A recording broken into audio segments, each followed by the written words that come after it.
Hey guys, how's it going? Welcome to my video. All right, guys, let me tell you guys how I fixed my car the other day. So I was out of the park, did a 1 hour jog, came back to my car, ready to go home, try to start it.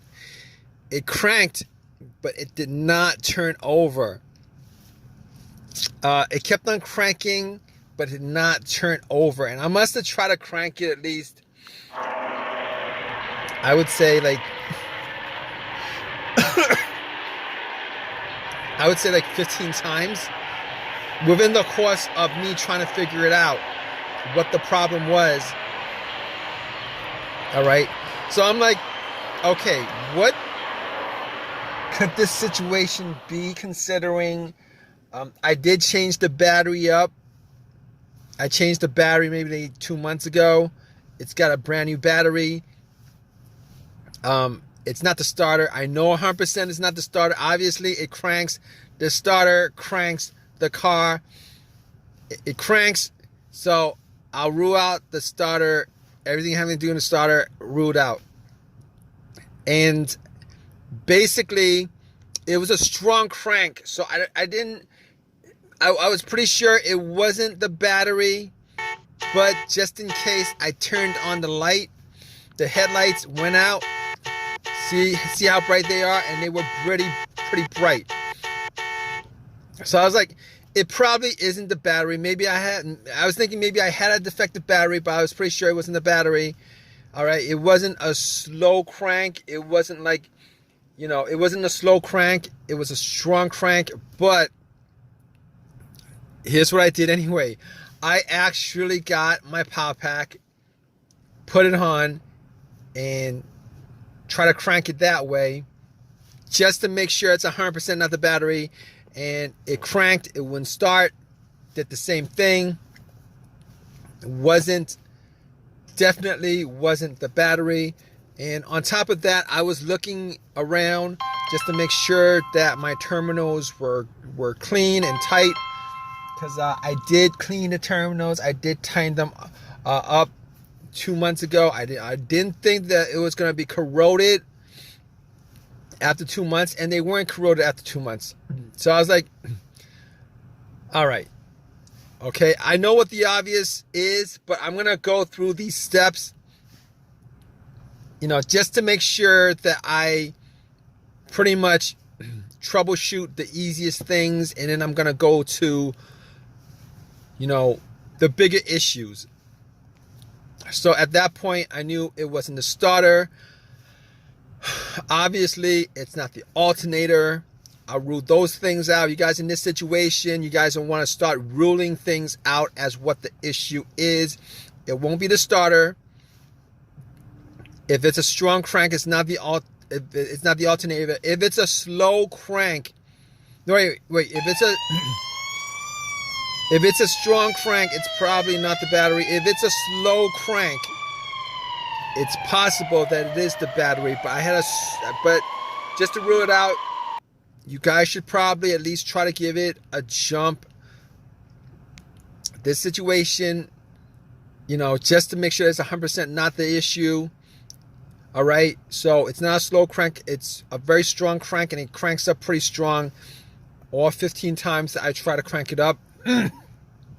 So I can rule out those things. Check all the terminals, rule that out. And the negative wire, I could rule that out too, because I wouldn't be getting a strong crank. Well, it's possible. It's possible that it could be the negative ground wire that could cause that issue. It's very possible, maybe. But I was getting a strong crank, so I was pretty sure that all the wiring were tight and good, and it wasn't with the negative or the battery or any of that other stuff. So moving on from that, I'm thinking to myself,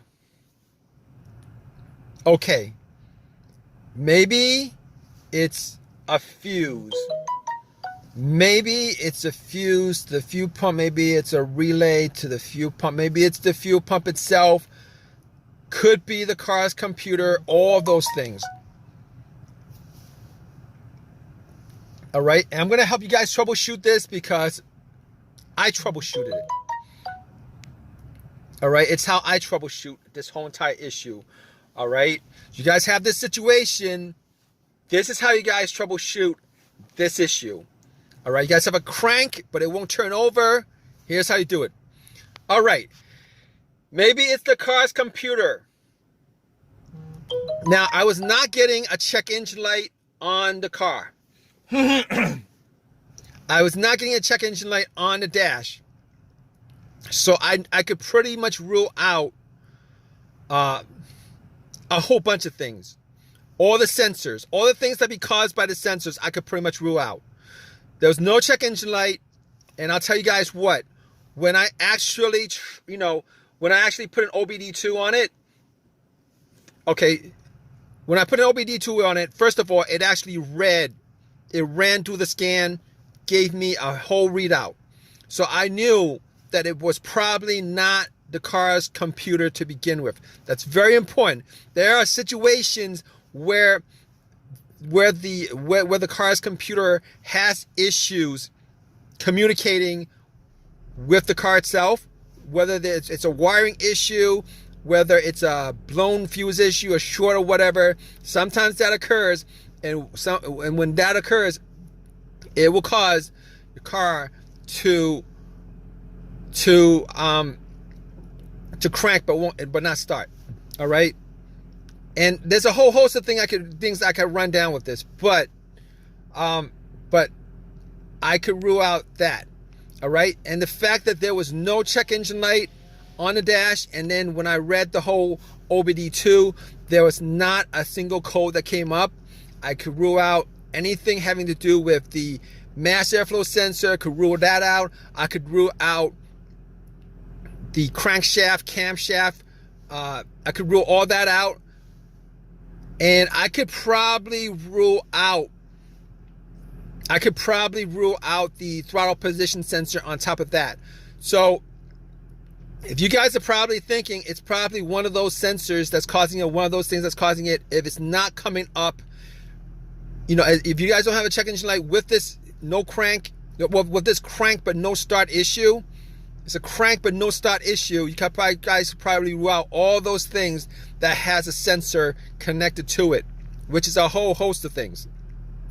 All right, and this situation pretty much simplifies a whole lot of things as far as troubleshooting this issue is concerned with a crank no start issue.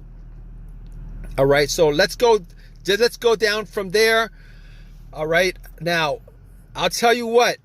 All right, I wasn't able to get my car started at the park, so I had to call AAA, had them tow my car to my house so that I could actually do a bunch of tests. I didn't have my tools with me, so I wasn't able to get it started.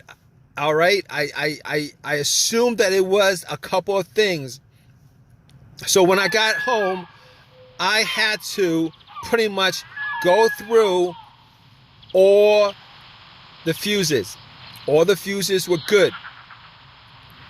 All right, all the fuses were good. So next up would be the relays.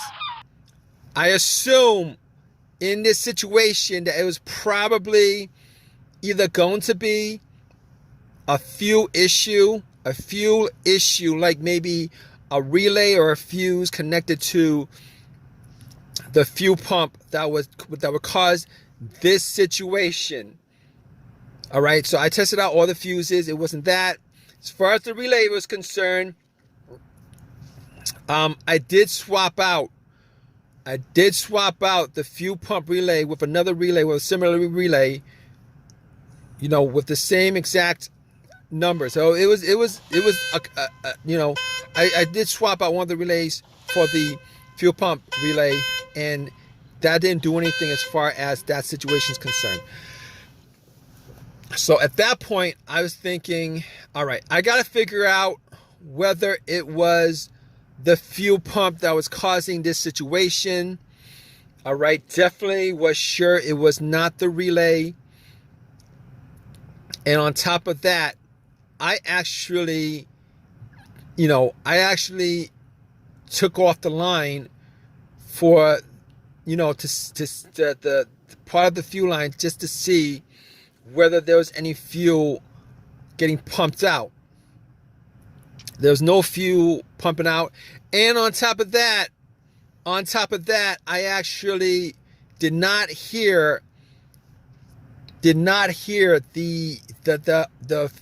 fuel pump prime. All right, when I turned it on to the on position, did not hear any kind of priming coming from the fuel pump.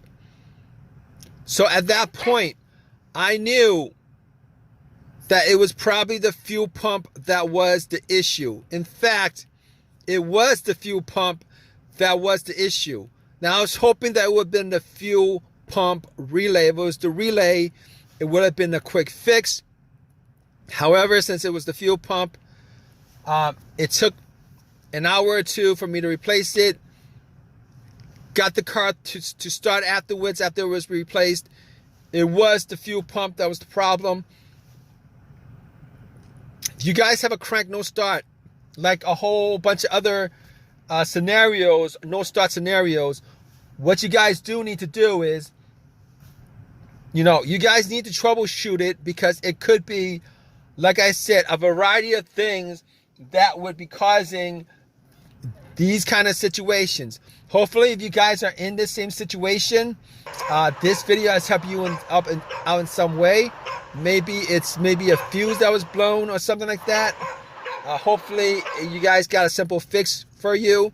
But that was my whole entire the whole entire scenario happened because the fuel pump needed to be replaced. All right, guys. If you guys have any comments on this, please drop a comment in the comment section. Please give me a thumbs up and please subscribe, guys. All right, take care.